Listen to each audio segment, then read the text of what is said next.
So I'm not expecting anyone else to show up right away, so I assume we can get started.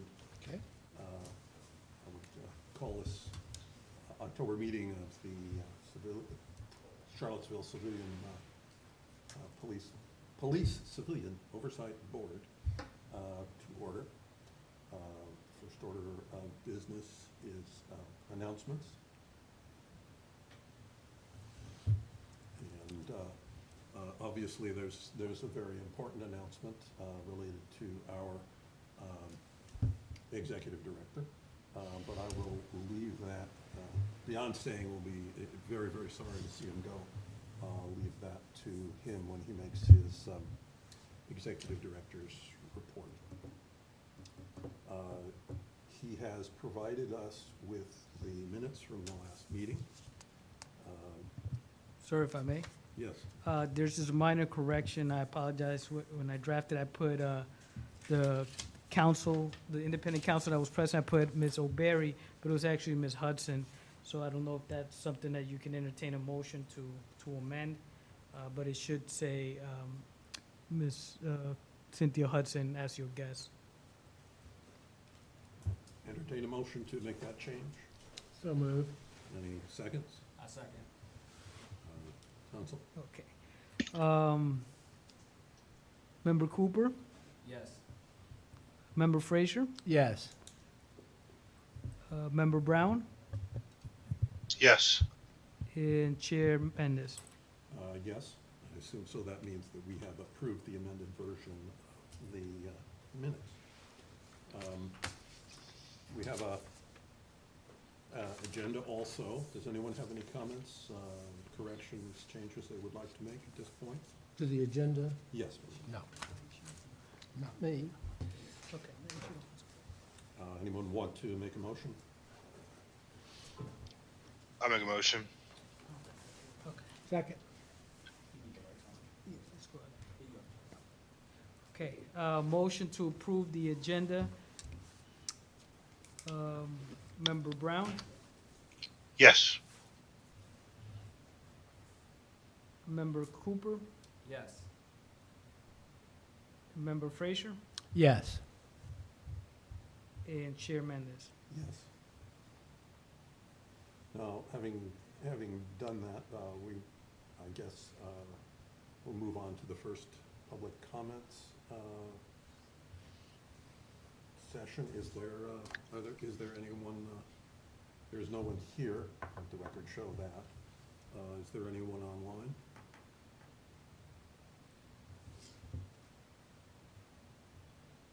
I don't see any active participants online at this time, sir. All right, we're charging through this one then. Now what we originally had here was the outreach committee report with Vice Chair Watson reporting. Since he's going to be late, we could either slide over this issue, or Hansel, did you discuss with him whether you were going to talk about it? So I can talk to the other events. There was one event that he attended, but I'm more than happy to discuss the other events. Okay, thank you. Sure. So since last meeting, there were 3 events posted, or 4 events. 3 of them were attended by board members. The one that was attended by Vice Chair Watson was the UVA event, and he had some commentary regarding that during his observations. But I can speak to, and some of the members here that were there can speak to the event on September 17th, which was the Civil Sabroso. And that was organized by Sin Barreras, and we had the opportunity to table with the Office of Human Rights. And we attended the event, and it was really good turnout. I believe it was the first time since the pandemic that they had this festival, and it's normally organized, from my understanding, at Aches Park, but this time it was in Washington Park. And I saw a lot of community members there. We had the opportunity to raise awareness about the board, and had the opportunity to share the table with the Office of Human Rights. I don't know if the members that were present there want to talk a little bit more about their experience there. Well, I found it to be very very rewarding. I could only be there for a couple of hours. And to get a little better feel for the Hispanic community in this part of the world, which I, to my regret, have not done previously. Just as an aside, I learned what a mamey is.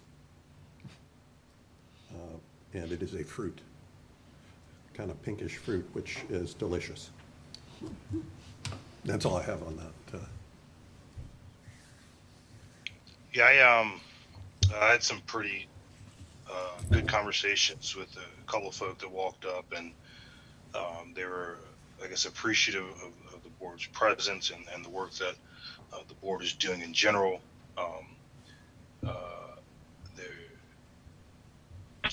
There was obviously they came at it from a perspective of balance, where it's sure we don't want to bash the police, but at the same token, they don't want folks' rights being violated, and so they were encouraged that we were out and sharing and bringing awareness. Oh, one thing I want to ask Hansel before, were you done? Yes, Mr. Chair. Okay. I noticed that the Office of Human Rights had those very small kind of pamphlet things about, what to do in an encounter with the police. Were those ours or theirs? Because That's something that they actually created a few years back. And they had some resources, and those were ones that are still from the batch that they made last time, but they said that when they do update them, they are gonna add the board's information there, so. Yeah, because I just found those to be extremely useful even as they were.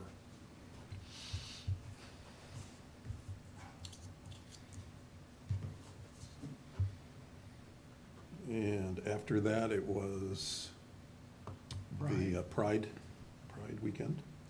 Yes, so we had the Pride Festival was the following day in Nix Park, and that, from my observation, was a good turnout. I don't have a basis for comparison for other years, but there were a lot of community members there, and also had the opportunity to raise awareness. We had community members from all ages, and which was really good. I had one of the community members, a younger one. She asked really thoughtful questions, and one of her concerns were, if you engage in this process, what's the assurance that it'll be taken seriously? So we engaged in a discussion about that, and about the ordinance and the procedures in place, and what that process looks like. So I thought it was a really positive event.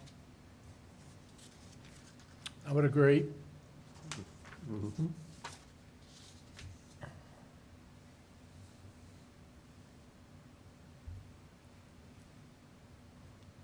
Yeah, I think I'm sorry. I was. No, go ahead. It was Sorry. it was a great event, eye opener, especially everything that came out during that week with our governor. Just to see them come out and it not even affect them, and them to just celebrate who they are, and just to be free. So that was a good experience. Yeah. Actually, I met I believe the chair of the governor's commission on LGBTQ issues. And that was just the day or two before the governor's decision on trans youth in schools. I haven't gotten back to him, but I probably should.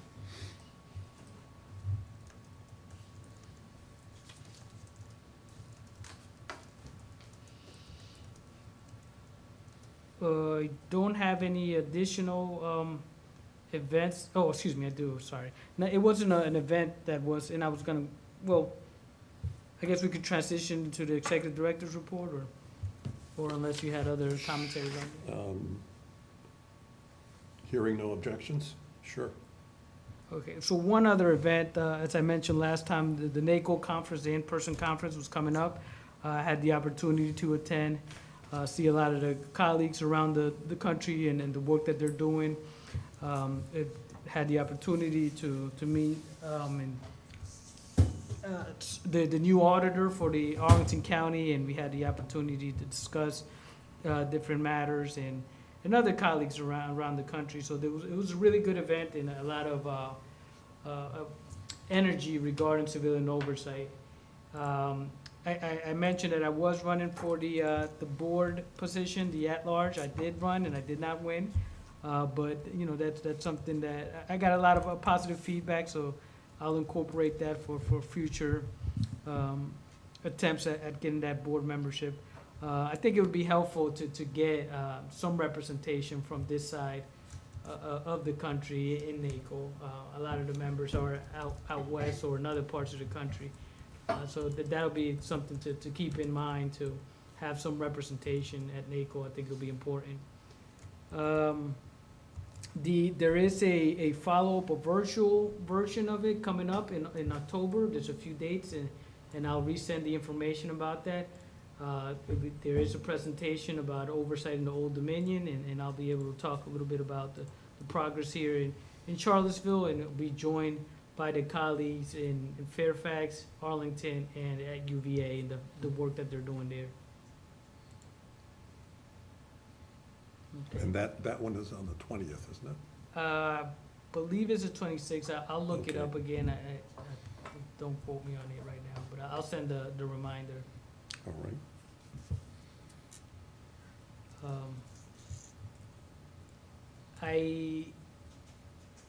Outside of events, as you mentioned, Mr. Chair, the one big announcement that was made this week was my departure, and I will be leaving my post here next week. And I just want to reiterate, you know, some of the statements I shared with the board that, you know, I think we were able to build some momentum around the police accountability here during my time, and hopefully I was able to contribute to some infrastructure that could be used to continue to work here. I appreciated the efforts from the board members and the time that they devoted to these efforts, and I hope that this good work continues. You know, it wasn't an easy decision for sure. I think that I was getting acclimated to the community and building some good relationships, so do want to emphasize that.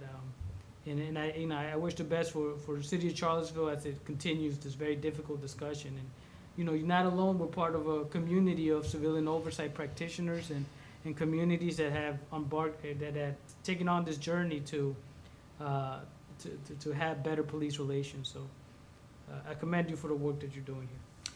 Well, if I can just make a personal observation, I'm been, you know, delighted to work with you, Hansel, as well. You've left us an extremely strong foundation in terms of resources related to police oversight,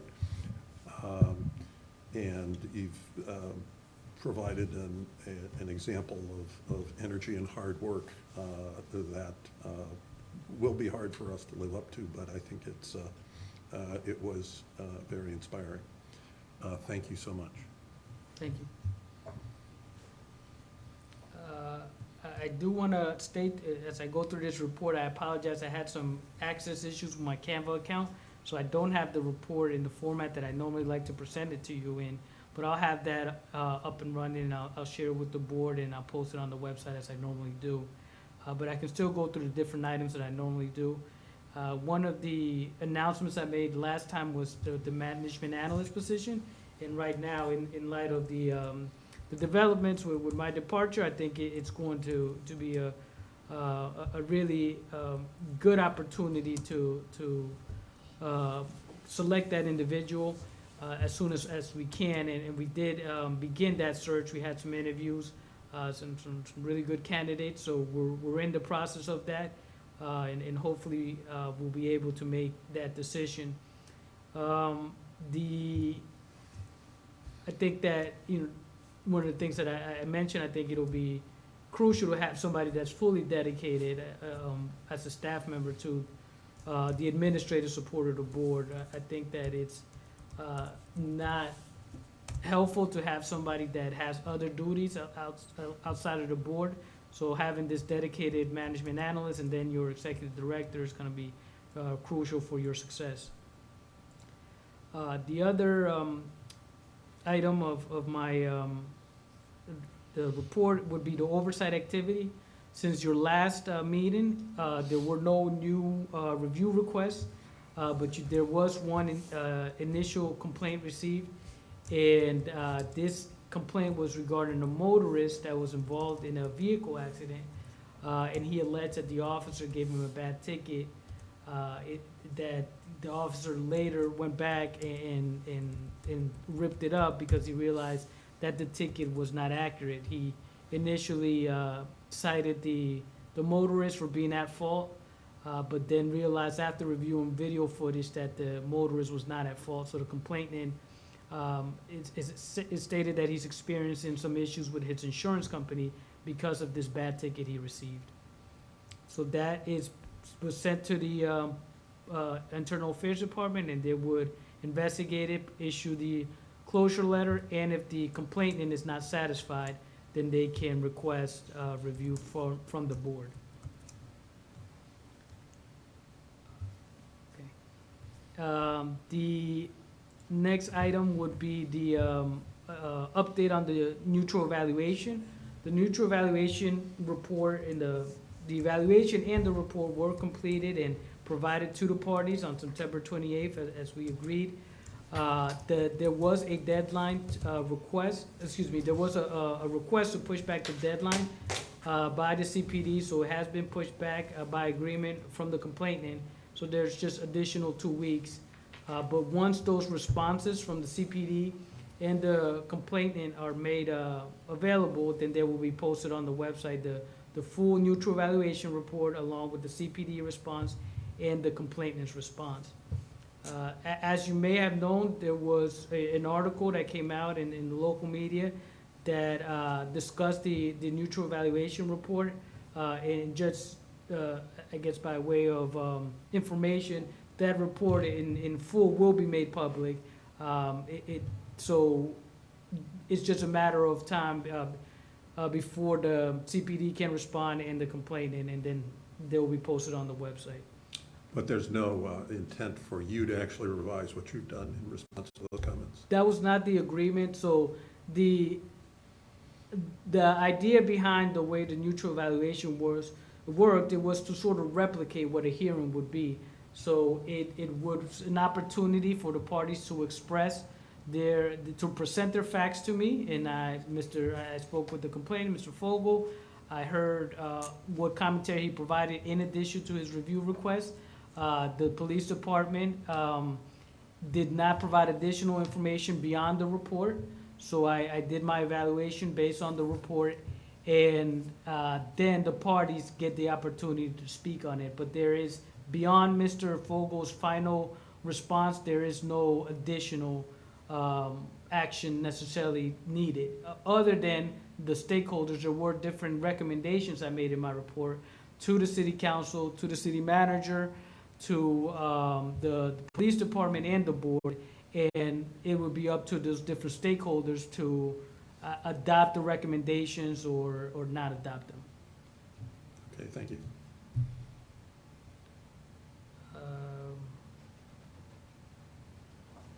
The other item that we discussed at last meeting was the clause in the ordinance that indicates that you don't, that there are instances where the board does not need to conduct a review hearing. And there was a request that I provide a template or some recommendations about what that could look like. I did develop a matrix, and unfortunately I didn't have it in time to be included in the agenda, but it will be provided to the board and published and made public.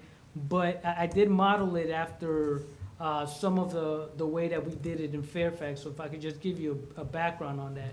When we, in Fairfax County, we also had the opportunity to consider whether we wanted to do a meeting, which was our equivalent of a hearing. And we did that by assigning liaisons to go review the case file. It was a group of, I think, I want to say three panelists that we sent to review the case file. And then we had a list of criteria that they would go down the list and determine whether this would, whether it was necessary to have a meeting or not. So it was similar. I utilized that kind of framework to provide the recommendations here. And I'll have that information to you again. I'll submit it to you. But some of the questions that are mandatory by the ordinance is whether the review request was within 75 days of the issuance of the investigative report. So that would be a mandatory criteria as the ordinance. Whether it was filed to the executive director, again, that's language from the ordinance. And if applicable, whether the review request, in any review request, reviewing a matter where the complainant has not previously authorized board involvement in the investigation, the complainant must grant permission for the board to have access to the internal affair files and evidence they wish to pursue a review request. So there's a track in the process where somebody could have filed a initial complaint to the CPD, but not requested the board to be involved. But then they can go back and say, I want the board to be involved. So then they would need to make sure that they affirmatively request for the board to receive that information. So those three items are mandatory. But the other suggested items that the board could consider is whether the complainant actually wants a hearing. So a complainant may request just that the board reviews it, but they may not want to go through a hearing. So we should probably ask the complainant, do you want a hearing proper, or do you just want the board to review your the IA investigation? The other question to consider is there reason to believe that a review request hearing may answer questions not already answered by the case file? So, and that would be by the board members looking at the complete case file and saying, is there anything that a hearing would yield in addition to what's already available? And the similar question would be, will a hearing produce additional evidence, witnesses, and testimony not already accounted for in the case file? And that would be kind of just ways to not make the process redundant. You might have everything you need in the case file, and there might be times where you need clarification. So you can consider under the ordinance whether you want a hearing under limited circumstances to address one particular aspect, or you can have a full hearing. And that's just some of the questions that you could consider. You can expand on these questions and think of other questions, but that's kind of the analysis that I was trying to, and the matrix that I was trying to provide to the board. Yeah, again, if I can respond, that's incredibly timely in the sense, I'll be talking a little bit later about the progress on the operating procedures, and those questions are precisely the ones that Pam and I are trying to deal with right now, so I'm sure that we'll be delighted to see what you produce. Thank you. I'm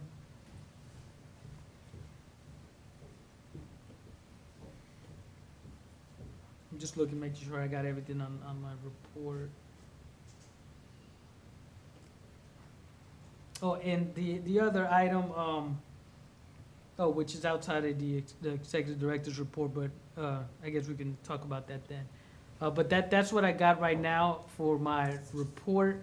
And again, I'll provide it in the usual Canva format as soon as I get access again to my account, and I'll submit that to you and post it on the website. Okay, I have a couple of questions. I think they fall under the purview of the executive director's report, although you didn't directly touch on them, and that is, to the extent that you're aware, what is going on with regard to finding a successor and finding an interim designee within the city government to act while we have no real executive director. Yeah, I don't know the second part of the question, the interim component. I don't know what that process looks like. That would be a question for either Mr. Rogers or Deputy City Manager Ashley Marshall. I know that, I have been engaged already to update the position description to reflect the duties as contemplated under the new ordinance, because they have the position description under the PCRB, but not the PCOB. So I did update and provided some feedback on that. I do believe that there's a lot of interest in making sure that this is properly or in timely filled, this position, but I don't know the specifics of what that looks like. Okay, well, thank you. I have messaging to Ashley, and I have, just today, so it's not like she would get back to me immediately, but obviously that's on everybody's mind, so. And another question, which is a little bit out in left field, and that is, I don't want to use the term picking up the pieces, but I want to, soldiering on when you're not here. What functions can we continue to perform?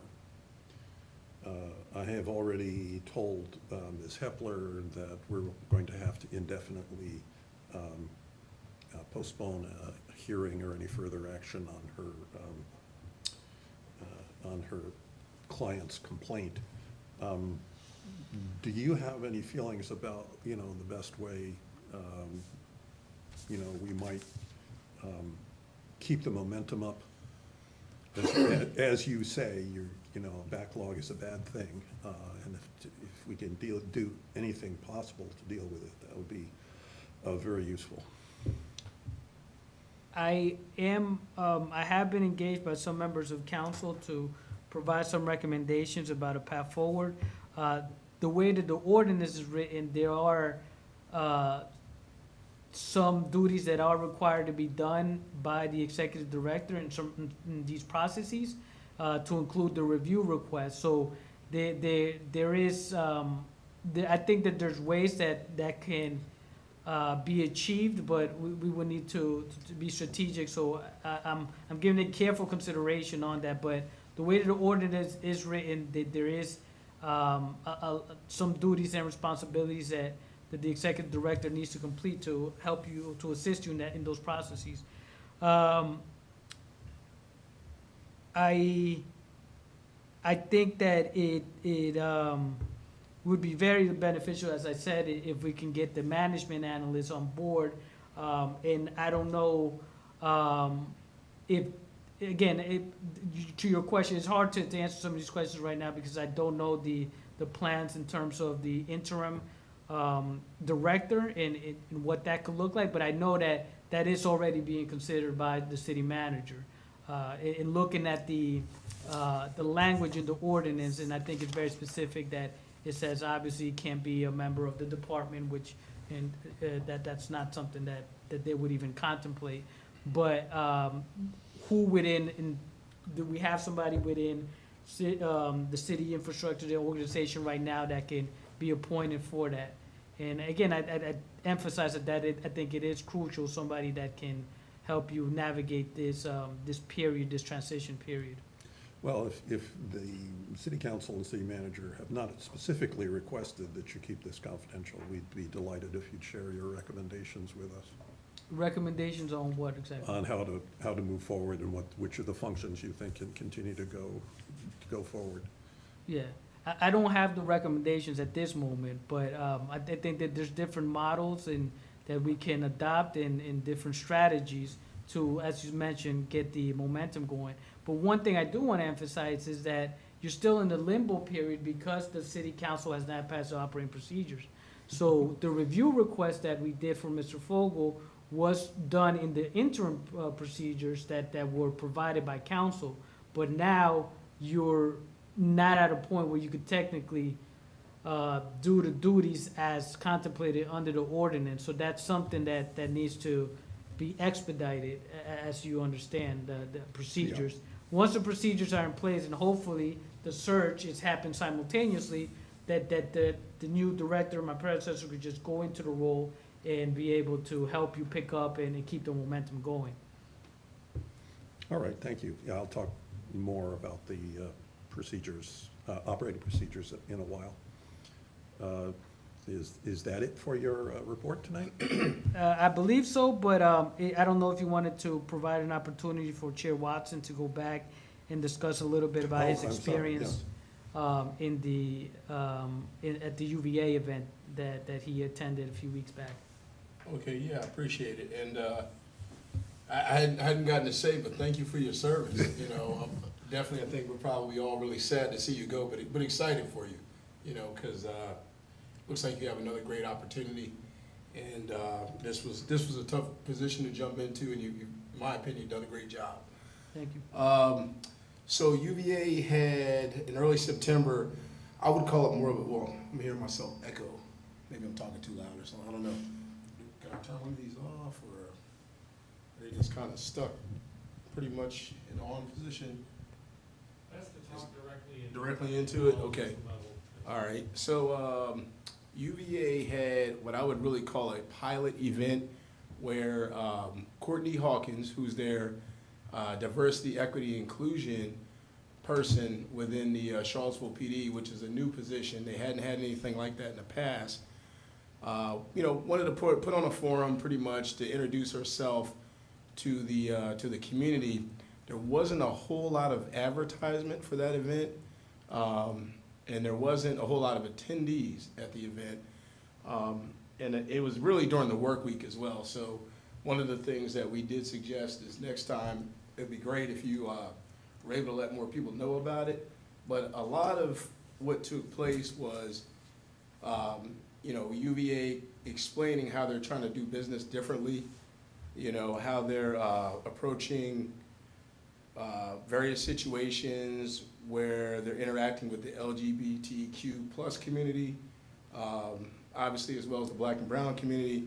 They talked about scenarios where there may have been a fight on the UVA corner, and the police go to break up the fight, and a person was hit, let's say, and they may have been transgender.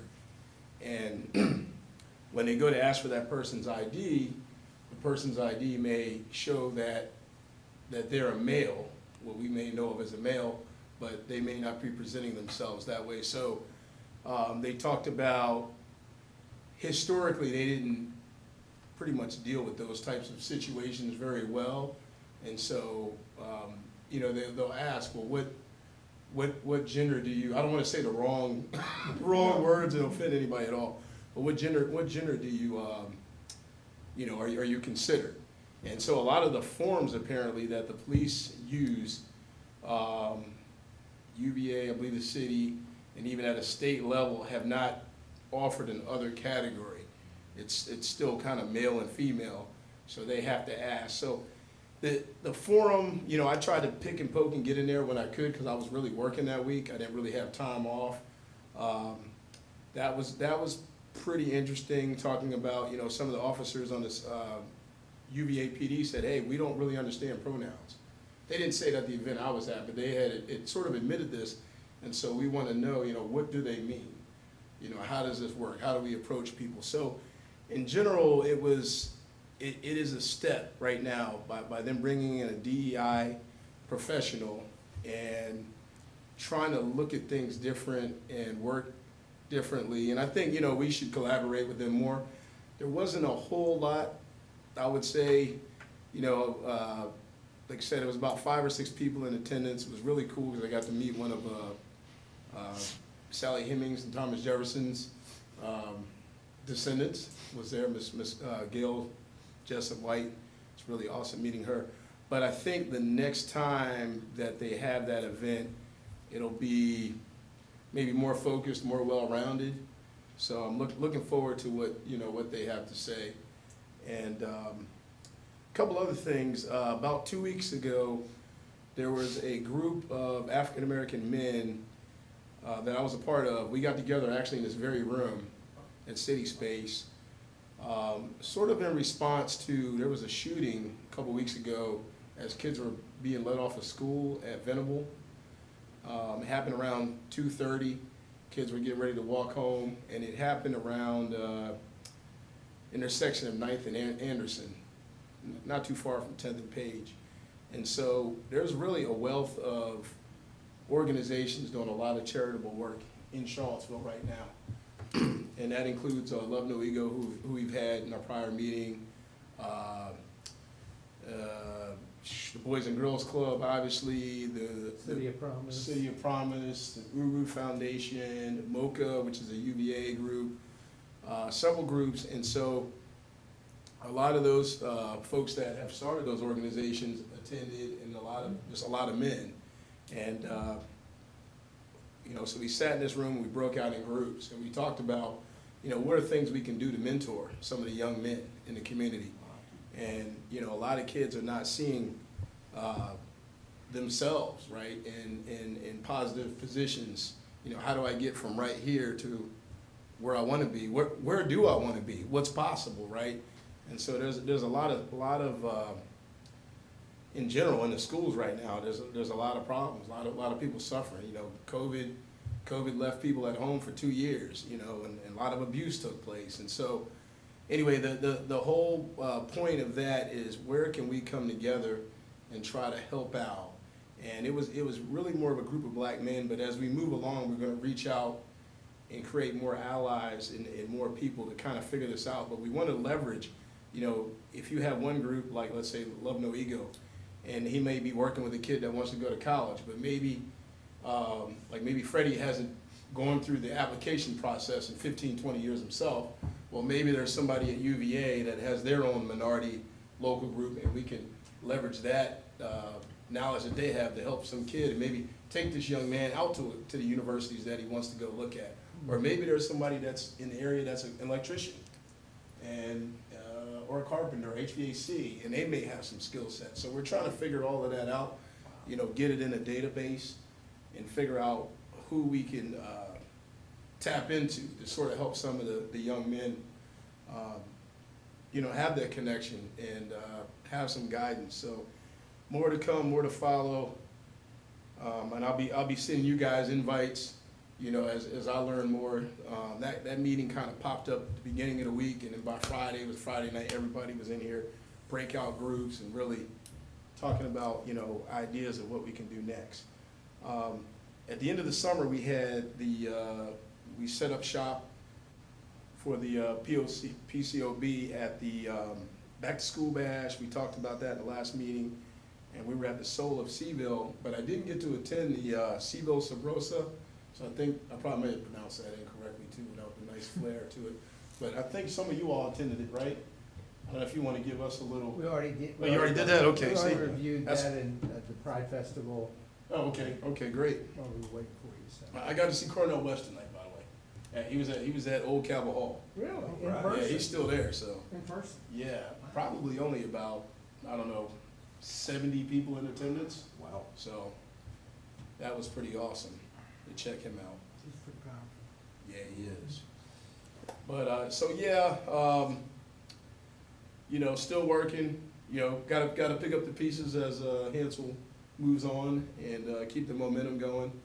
More to follow. Am I the town hall meeting status person on this? See that? Or is that your? I think that's me. Okay. Well, I'm a, Mr. Chair, if I may, before we get there, I just want to make you aware, I was informed that the link to the Zoom is not allowing community members to be able to log in. So that's probably why you don't have an audience right now. I do understand that it's being streamed on the city's network, but I don't believe that people can log into Zoom. So that's for your public comment section. I'm not sure if we can post a number or a link. Is that possible?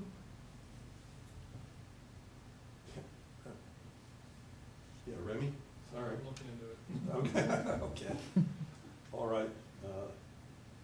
Well, I hope it becomes possible. Thank you, Consul, and thank you, James. Sounds like a remarkably productive and worthwhile thing to do. I don't have much to say about the town hall. I believe that, having heard there's basically not a lot of momentum within the board to support such an undertaking, and Consul is leaving. So I believe that having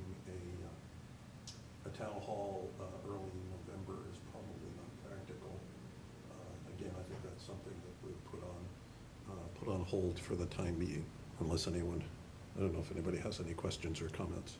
Just a comment in terms of powers and abilities and duties of the board, that may be the one thing that you probably won't get any pushback on without having an executive director. But that might be an opportunity, and not necessarily for November, because it does require some coordination, but to have an opportunity or give the opportunity for community members to voice whatever they want to hear or listen, however you want to format it, outside of this business agenda format. But that's something for you to consider. Absolutely. Mr. Chair, I agree. I mean, I think we should kick the can down the road just till we get back into a stable situation. But I do think we should make that a priority for the new year at the latest, and have adequate time to publicize it. I mean, my concern is we'd schedule it, and then the word wouldn't get out, and then 2 people would show up. Volunteer. Yeah, Okay. when Hansel sent around the initial invitation, or the kind of the thought, the recommendation that we hold a town hall, he sent a link to I'm not sure which organization put it out, but it basically was how to do a town hall. Was it NACO? No, the New York NYU Law School, they have a policing project, and they have like a kind of blueprint Okay. to how to host town I hall. probably have it in my archives, so I'll dig around for it. Okay, well, great, thank you. All right. So now, the operating procedures, unless there are any other. I was gonna say, y'all may have mentioned this or talked about it briefly. Anybody know the status on the police chief hiring? We talked about that earlier, and Yeah. Hansel had So it is underway.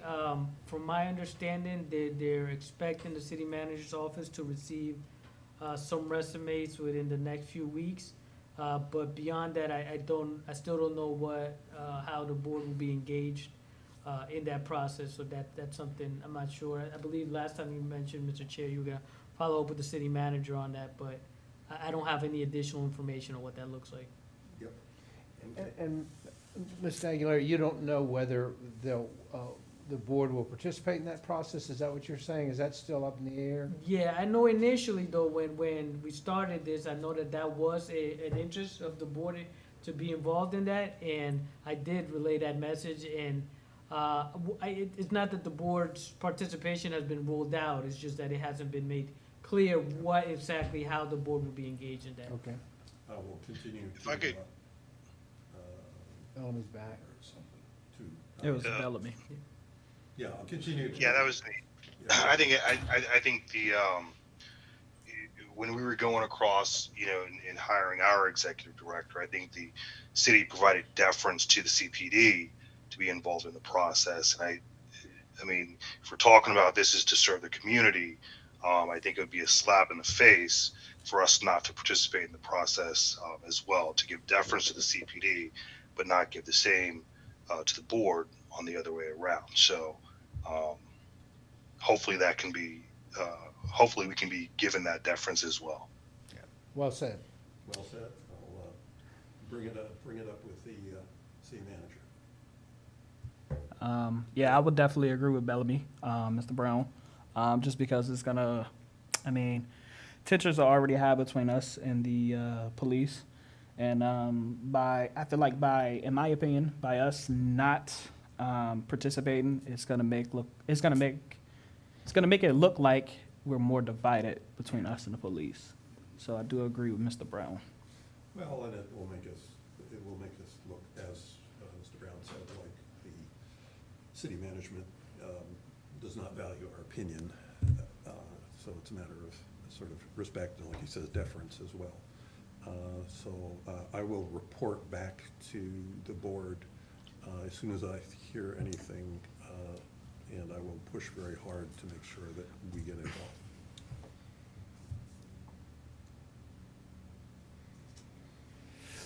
Okay, operating procedures. You know, we're almost, I feel a little embarrassed, we're almost in the same position. It looks like we're almost in the same position we have been for the last 2 months, but in reality, I think that's not the case. Over the last month or so, we have asked Lisa to provide essentially templates and drafts of some of the operating procedures that she saw as being high priority, like holding hearings, for example, and receiving complaints and so on. So she provided drafts of about perhaps a third of the operating procedures. Since then, Ms. O'Barry and I, mostly Ms. O'Barry, who has been working extremely hard, have undertaken to fit the rest of the operating procedures to the template that has been produced by Lisa Roberts, and to make sure that the operating procedures embody all of our powers. Each of the operating procedures is consistent with all the other operating procedures and so on.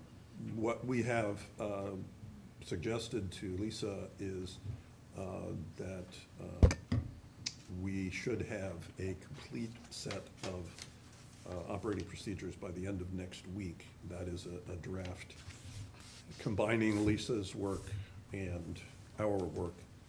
The week after that will be, if we can arrange a meeting to resolve differences or come to understand the differences in policy between us and Ms. Robertson. And then the week after that, which begins on the 31st, to share our working draft with the board and the city council, with a short description also of where the major differences of opinion are between us and Ms. Robertson.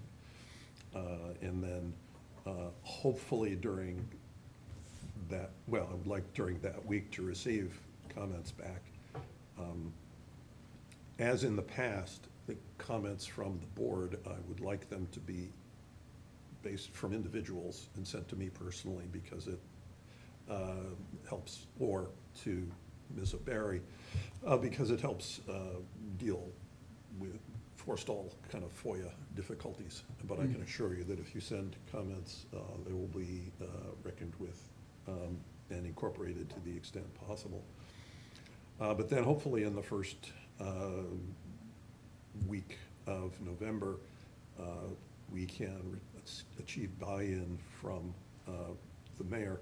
The mayor has specifically asked that he be personally involved in reviewing the documents. Not surprising, he's an attorney and he had a lot of input into the ordinance. And so hopefully at the second city council meeting in November, we should be in a position to place our operating procedures. We're hoping to place our operating procedures before the city council in a form where there's a minimum of disagreement between the various legal authorities and a maximum amount of input from the board and the city council. Pam, do you have any additional comments that you would like to make at this time? No, I think you covered the process very well. Just to give a little more clarity, the draft that came from Ms. Robertson was comprehensive, and it did allow us to collapse quite a number of organizational or general operating procedures into one. So you will not see, I believe we started with 35, so you should not be looking to 34. You should not expect to have to review 34 separate operating procedures. But the goal with Ms. Robertson's drafts was to make sure that they encompassed the original intent purpose and spirit of the operating procedures that were the draft ones that were worked on with a number of parties from the original with Mr. Mendez and others. So the goal is to make sure that the new ops will feel and have the spirit of what was contemplated originally, with a very tight and very close sort of legal compliance review and policy decisions highlighted for the board and for council. Pam, One second, if I may, real quick, and I just want to make that announcement just because, just got the information, but the Zoom link is now available. If members of the community want to try to log in and they have any questions for public comments, which is coming up next. So I just wanted to give them time to log in while you continue this discussion. without getting into specifics, were there major sticking points with the city attorney? I mean, did you feel like there was, a lot that has to be resolved, or is there a fair amount of agreement? I would say that there is a understandable difference in vision. That the city attorney's orientation is to be very careful to avoid any liability to the city. And so she is quite reluctant to stretch. And she is, in my opinion, very rather conservative about how the various, and restrictive about how the various powers of the board will be enacted. As we talked about a few minutes ago, the issue of how the board makes a decision not to hold a hearing is one of those nitty-gritty things that has actually come up, and we have been discussing it in the last few days. Okay. There is some disagreement about whether there should be a limitation on the power of the board to subpoena employees of the police department. And I think that relying on the language, we solve that problem by relying on the language in the ordinance because Lloyd Snook wrote that. And so Was that a Garrity issue, Pam, on the subpoena within CPD? The Garrity issue is woven through the whole subpoena of police officers issue, yes. And that is one of the highlights, I believe, that Bill and I have, in one of the drafts that Bill and I have exchanged, that has become apparent. So yes, that is going to probably end up one of the major policy decisions that will have to be worked out. Is there not a provision? Go My ahead. apologies. Go ahead. Is there not a provision to where anyone who is subpoenaed can petition the court to have the court review whether or not, whether it's documents or what have you, moves forward? I'm not certain why there needs to be this extra added, whatever. If the court is there to be the intermediary for individuals who say, hey, I don't want to necessarily do this. Hey, court, can you look at this? And is that are you asking? Yeah, I mean, I guess that's the question. I mean, it seems like obviously the theme here is that there is, it's no secret that there's pushback from, from folk, but this is, the ordinance, from my understanding, was clear, or at least from the way the General Assembly had written things initially, was that anybody who is subpoenaed could go back and petition the court and say, here's why I shouldn't be subpoenaed, or, testify or present the documents. It's whether it's police officer or whomever else. They have that option there. So I'm not certain why there's this hesitation as if, we subpoena and that's the final say. Well, Garrity does create sort of protections, and it is not a direct comparison, but the most common way to sort of make Garrity make sense if you're not sort of deeply steeped in the police vernacular, is it's kind of like Miranda, right? So if a person is charged with a crime, just a regular citizen, and you subpoena that person to try to compel them to talk about their involvement in that crime, and not to say that garrity means a police officer's been charged with a crime, but just using a sort of a rough comparison. It's sort of the same sort of overlay of protection that exists that defies the normal subpoena process. Yes, it could be compelled under certain circumstances, but there is a loss of ability to use those statements in certain forums if it is a compelled statement. So there's a lot tied up in that, but I just to sort of give you a layman's understanding of it, it's kind of like saying a person charged with a crime, we're going to subpoena you for a different kind of event, and you're going to have to tell us about that crime, even though you have a right against self-incrimination. So it's really not as simple as going to the court and saying, Judge, is this subpoena good to compel this officer to say what he knows? Garrity creates certain kinds of protections around officers being compelled as it relates to acts that they've performed. Not that it cannot happen, but you have to work through the garrity process to do that. Yeah, and I think if I were a lawyer for a police officer, if I were a naive lawyer for a police officer, I would say something like, why does my client need to engage, an expensive attorney in order to keep from incriminating himself when he's already made a statement and, under garrity? So, that's another issue. And by the way, we're still working on this, Bellamy. So, I may well, tap your expertise as we come closer to a final version.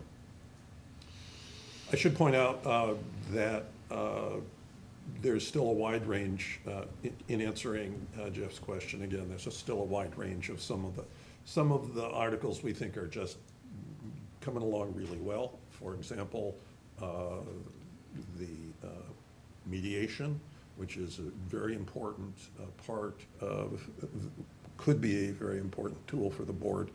I think we are coming to terms very much we're converging with Lisa, or Lisa is converging with us, more to the point, what mediation is and what cases can be mediated and sort of what the circumstances and procedures are for mediation.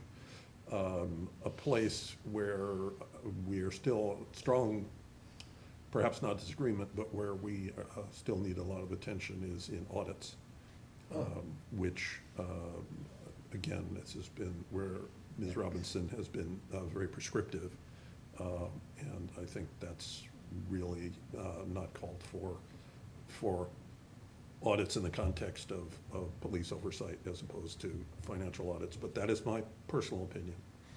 So, anyway. All right, any more questions, Thank you. comments? And I would, again, like to thank Pam very much for putting her shoulder to the wheel and her nose to the grindstone and turning out these articles. She's been very productive, and I appreciate it. I guess our next agenda item is public comments, if there is anyone who would like to make some.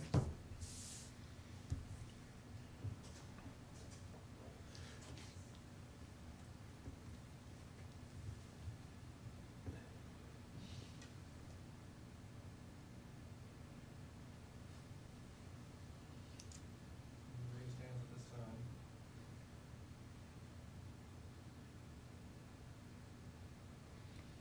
All right, I will entertain a motion to adjourn in that case. So move. I second it. Motion to adjourn. We have Member Brown, Yes. Member Cooper, Yes. Member Frazier, Yes. Vice Chair Watson, Yes. and Chair Mendez. Yes.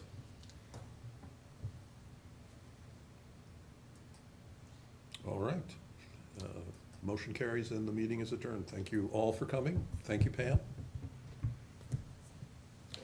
And there is going away cake over Nice. there.